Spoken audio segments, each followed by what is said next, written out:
que ce n'était pas l'objectif réel qui était poursuivi. Et donc, à un moment donné, la possibilité offerte au peuple de, sur un sujet donné, dire ça non. Ça, j'accepte. Mais j'ai pas envie de passer ma vie à gérer tous les problèmes de la collectivité. On paye pas des politiciens pour rien. C'est parce qu'en général, dans un monde idéal, on n'a pas envie d'avoir à s'occuper au quotidien du problème de trottoir jusqu'à la question de la défense nationale, de devoir tout articuler en permanence, parce qu'on ferait que ça sinon. J'accepte qu'il y ait éventuellement des représentants du peuple, mais à condition que je puisse les contraindre sur tous les sujets qui, à un moment donné, font qu'on voit bien qu'ils ne le font pas pour l'intérêt général, mais pour leur intérêt particulier. Que va faire un parti prétendument souverainiste qui a construit tout son discours depuis 50 ans sur l'indépendance du pays, qui, entre-temps, a renoncé à sortir de l'Union européenne, a renoncé à sortir de l'euro, se retrouve en position de servilité, de vassalité à l'égard de l'ambassadeur pour montrer à quel point ils sont maintenant reconnus. Alors, évidemment, moi c'est des ennemis. Hier, ils allaient demander 9 millions d'euros au Kremlin. Aujourd'hui, ils viennent le Rassemblement national. Le prêt qu'ils ont eu pour survivre et pour pouvoir se présenter aux élections, ils le doivent à la Russie. Pourquoi en France, le Front National est obligé d'aller se financer ailleurs ? Parce que ça coûte cher de vivre comme vit Marine Le Pen. Parce que peut-être que les banques lui ont fermé les emprunts. Oui, par ailleurs. Ouais. Et parce que ça coûte cher de vivre comme ils vivent. Ça coûte cher de payer leur majordome, leur domestique. Il faut voir le procès de Marine Le Pen, que je considère être une procédure politique. Moi, je pense qu'elle aurait dû être radiée de la carte politique à cause de ce prêt de 9 millions d'euros, pas à cause de l'histoire des assistants parlementaires, mais il faut voir qui le payait. Il y avait le cuisinier, il y avait le chauffeur, il y avait sa vie grand train. Il ne faut pas oublier que pour eux, la politique, c'est des ressources. Quand Bardella va à Monaco s'encanailler pour le Grand Prix de Formule 1, vous pensez que Bardella, à 30 ans, aurait pu être dans les tribunes VIP s'il faisait autre chose que de la politique et aller après dans des soirées et compagnie? Ces gens vivent sur la bête. Pourquoi, quand Gabriel Attal privatise, je ne sais plus si c'était le Palais d'Iéna ou à Trocadéro, avec ses journées pour son 14 juillet pour voir les feux d'artifice, c'est des petits marquis qui font de l'accès à la ressource une façon de construire un destin. Sauf que plus personne, comme ils n'ont plus l'ampleur pour diriger le pays et qu'ils n'apportent rien au pays, évidemment, derrière, on se retrouve... Donc ces gens-là coûtent de l'argent structurellement. Moi, je pense que pour faire une campagne présidentielle, c'est pareil, les 50 millions d'euros qu'on attribue à Nicolas Sarkozy pour sa campagne, dit-on, c'est de procédure, ça a financé... les appartements d'Hortefeux, de Guéant, les tableaux... Bah oui, c'est à la procédure. C'est ce que ces procédures ont révélé. C'est que ces gens... Vous pensez que Nicolas Sarkozy, s'il n'avait pas fait de la politique, s'il n'avait pas été président de la République à travers toutes les méthodes qu'il a utilisées, aurait 4 millions d'euros de revenus sur ses biens? C'est-à-dire pas de revenus. En absolu, on est sur, si je me souviens bien au-dessus, c'est-à-dire qu'il tire juste déjà de dividendes du fait des placements, je ne sais plus si c'était brut ou net, parce que ça avait été lu par le juge qui va juger en appel justement au moment de sa mise en liberté, sa demande de mise en liberté en prison. Le fait que Trump fasse des pressions sur les juges français qui pourraient inquiéter Marine Le Pen. Oui, moi je plains les juges français qui font preuve d'une impartialité merveilleuse en France. Maintenant, les pauvres petits, après s'être soumis complètement, maintenant ils disent « Oh, on fait pression sur nous, c'est pas gentil, c'est pas... » Il faut pas, à un moment donné, si on veut être plein, il faut se montrer à la hauteur de sa tâche. La justice en France n'est pas indépendante. La justice en France, c'est soumise au pouvoir existant et s'est comportée vraiment de façon indécente à l'égard d'un certain nombre de personnes, que ce soit pour les protéger, on parlait de bigorgne, on pourrait parler de monsieur habitant et des blessures anales et vaginales qui lui ont valu un non-lieu, ou à l'inverse, contre des opposants qu'ils ont fracassés. Oui, mais moi je peux vous le raconter en détail, parce qu'il y a l'ordonnance de non-lieu. Je veux dire, quelqu'un qui est acquitté, c'est pas qu'il est acquitté, c'est pas qu'il a un non-lieu, c'est qu'il est démis en examen, c'est-à-dire qu'on considère qu'il n'a même pas d'indice grave et concordant, alors qu'il laisse une femme en état de choc traumatique, attestée par le juge, par l'expert, le jour même des faits, avec 5 lésions anales, lésions vaginales, des hématomes, une serviette imbibée de sang retrouvée lors de la perquisition le soir même, et ça, c'est pas un indice grave ou concordant d'un viol? Tout ça parce qu'on est copain avec Brigitte Macron et qu'on est défendu par les personnes qui sont les avocats Xavier Niel et tout ça? C'est ça la République française aujourd'hui? Décision de justice qu'on ne va pas commenter. Et donc parce que c'est une décision de justice, parce qu'il y a 7 magistrats, 7 juges, qui ont considéré que tout ça n'étaient pas des indices graves ou concordants. 7 juges. Qu'est-ce que ça dit de la justice française? Cet argument d'autorité qui est utilisé. Oui, il y a 7 juges qui ont dit que tout ça, qu'il était innocent. 7 juges ont considéré que ce n'était pas des indices graves ou concordants qu'il y avait un viol. Alors quoi? Où est-ce qu'on est? Question Internet que je découvre avec vous. La France est le seul pays au monde à être présent sur les 5 océans. Atlantique, Pacifique, Indien, Arctique, Austral, grâce à son domaine maritime incluant territoires ultramarins. Et Cette présence est un atout stratégique majeur en termes de projection, de puissance, de ressources, de biodiversité, d'influence géopolitique. Actuellement, la gestion, entre parenthèses abandon, de ces territoires en fait une faiblesse dans le contexte de guerre hybride actuelle et de décadence de l'armée française. Si M. Branco était au pouvoir, quelles seraient les solutions et les décisions politiques, militaires et économiques à adopter pour transformer ces vulnérabilités en atouts? C'est une grande Des virgules plus que ça, les gars. Non, mais c'est une question fondamentale parce que qu'est-ce que doit être la France? Est-ce que la France est une Sparte qui, comme elle l'a fait ces 20, 30, 40 dernières années, intervient régulièrement dans des domaines militaires, y compris pour entretenir son appareil offensif, et qui utilise ces territoires comme justement des moyens de projection, mais des moyens de projection à quelle fin en réalité aujourd'hui? C'est-à-dire qu'on avait toute une articulation artificielle sur, mais le Conseil de sécurité de l'ONU... le carnaval. Non, mais il faut pas être méprisant à l'égard des populations ultramarines. Mais en plus, moi, je parle de la projection. Ah oui, oui, c'est ça, pour pouvoir, le 14 juillet, dire, voyez, on est la grande puissance, tout ce discours qui vient d'être discuté. Et en même temps, toutes les vecteurs de projection réelle de puissance. Je vous donne un exemple, Djibouti. Djibouti, c'était un espace fondamental. Moi, j'ai passé un mois justement pour essayer d'analyser. Vous avez plongé un peu là-bas?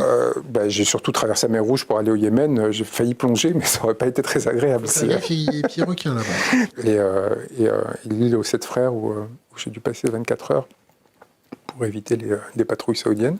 Mais on est sur avec la DGSE qui m'a exfiltré d'ailleurs, c'était assez drôle.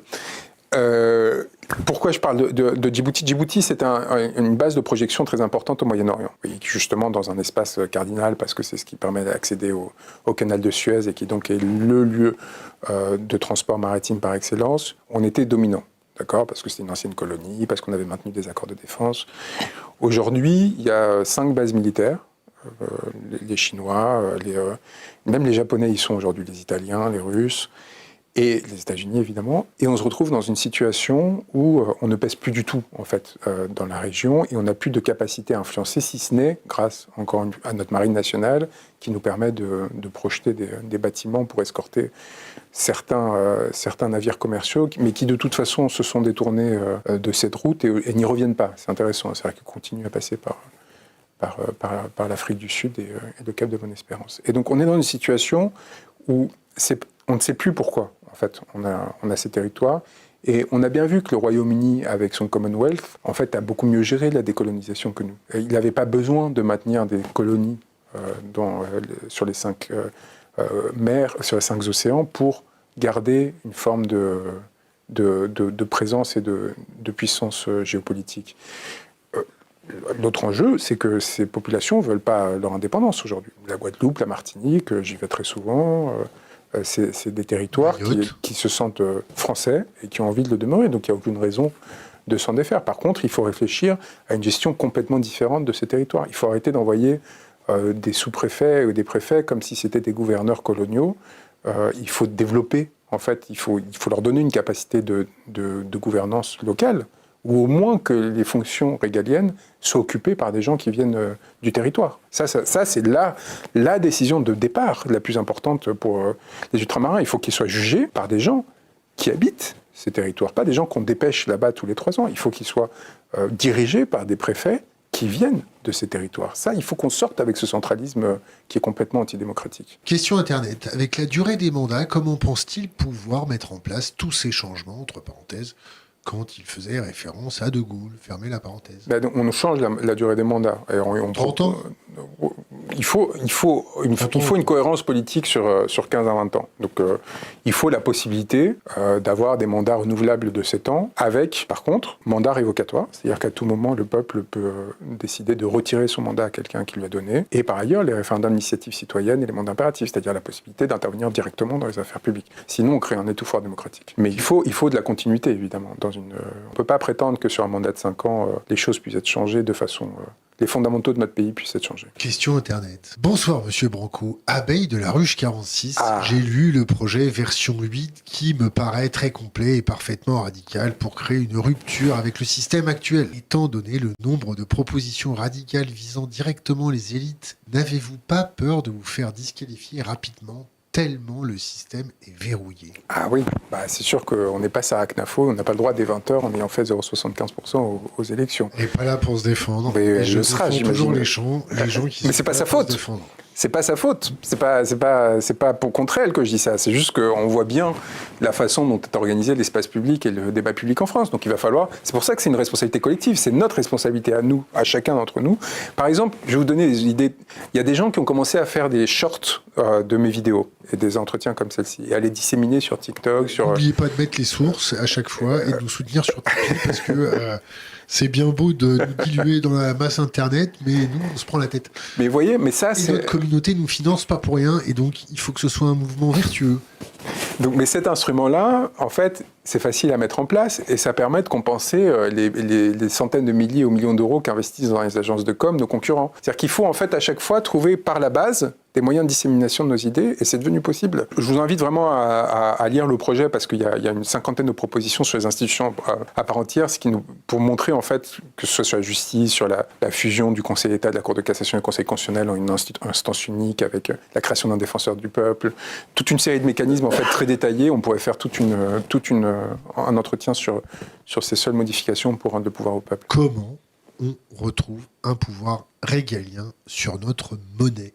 Déjà en réactivant la Banque de France et en sortant de Francfort, en menant les mesures qui ont été abandonnées sur la séparation, l'équivalent du Glass-Steagall Act, de banques de dépôt de banques commerciales et de... La séparation des banques commerciales et des banques d'affaires. Oui, voilà,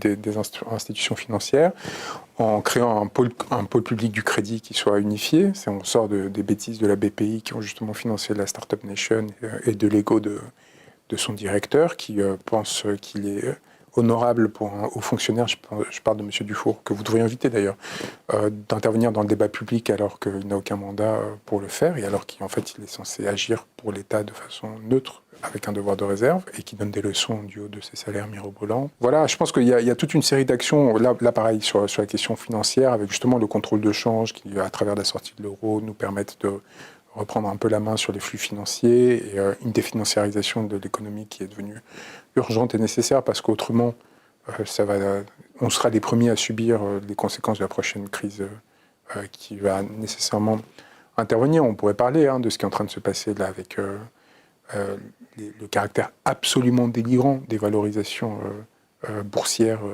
dans le monde occidental et des conséquences que ça va avoir quand ça va exploser.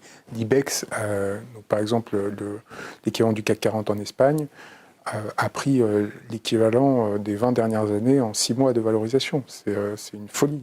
On est en train de se précipiter dans une création artificielle de valeur dont on voit bien qu'elle est inexistante parce que les gens souffrent pour se loger, pour se chauffer, pour consommer 3 fois rien. Et on est en train de provoquer une crise où si on ne reprend pas le contrôle sur les instruments avant que ce soit trop tard, eh bien, on va le payer très cher. Question Internet. Comment M. Branco considère l'immigration pour la France? Opportunité ou charge? Faut-il réduire ou l'encourager? Un sujet aussi clivant pour la population mérite d'être abordé et ne l'est malheureusement pas dans le programme actuel, entre parenthèses, de ce que j'ai pu en lire.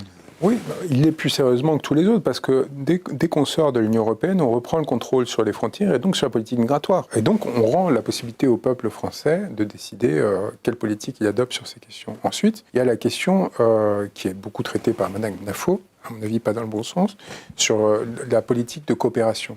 Nous, on revient par exemple à une politique de coopération purement bilatérale. On sort de tous ces grands fonds dans lesquels on investit des milliards le plus souvent à incitation américaine, pour avoir une coopération avec les pays tiers seulement basée sur les fondamentaux, la recherche, l'éducation, la langue française. Et donc on reprend, en fait, on redonne les instruments de contrôle, de décision aux Français, les frontières, le narco.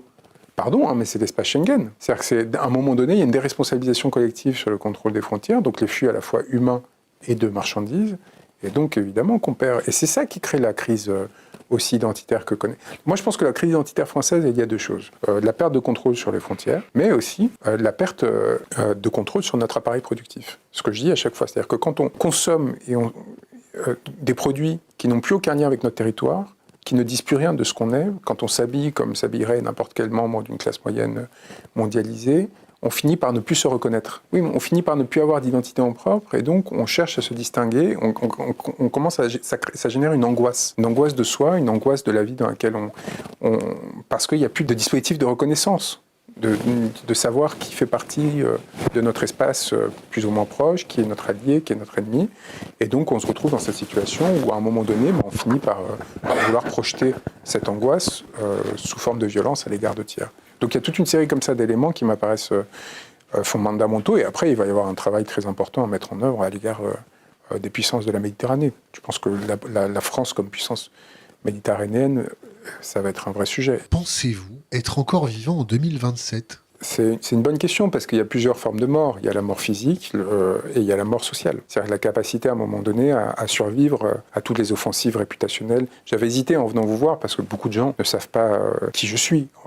Et j'avais hésité à refaire une présentation qui fasse un peu contrepoids. C'est intéressant en fait. C'est là où on mesure la vérité de l'engagement et la violence qu'on subit en retour. Tout ce dont on a parlé là manque quelque part un peu de spiritualité. C'est-à-dire qu'on n'a peut-être pas parlé du fondamental qui est de la mise en valeur de façon beaucoup plus profonde de ce que, en fait, c'est même plus d'être français, c'est d'être un être humain. Vous croyez en Dieu ? Je crois que c'est très très important. J'ai découvert assez tard les évangiles. Ces évangiles et l'histoire de Jésus telle qu'elle nous a été contée et qu'elle en fait, sert de point de repère sur un certain nombre de principes qui sont suprapolitiques. C'est très important pour toutes les générations, en particulier les nouvelles, ce qui ne veut pas dire faire du prosélytisme religieux, mais de se confronter à ces textes qui ont fondé 2000 ans d'histoire, en fait, de notre histoire. On ne peut pas se comprendre si on ne sait pas de quoi on part, quand bien même on soit devenu une société laïque où on est passé de 80 à 30% de croyants en même pas 30 ans, ce qui est d'ailleurs une rupture phénoménal, qui n'est pas du tout étudié par les appareils politiques. Comment ça se fait qu'il y a eu cet effondrement de la croyance ? C'est très intéressant, c'est pas un jugement d'ailleurs, c'est juste... Et qu'est-ce que ça change ? Ça change tout. À travers la croyance, c'est toute une série de valeurs, de principes, de modes de comportement qui étaient transmis. Mais c'est comme le livre, comme vecteur de transmission d'informations. Vous voyez, c'est juste, on lit plus de livres, on lit d'autres choses. Mais avec le changement de modalité de transmission, le type de savoir aussi change.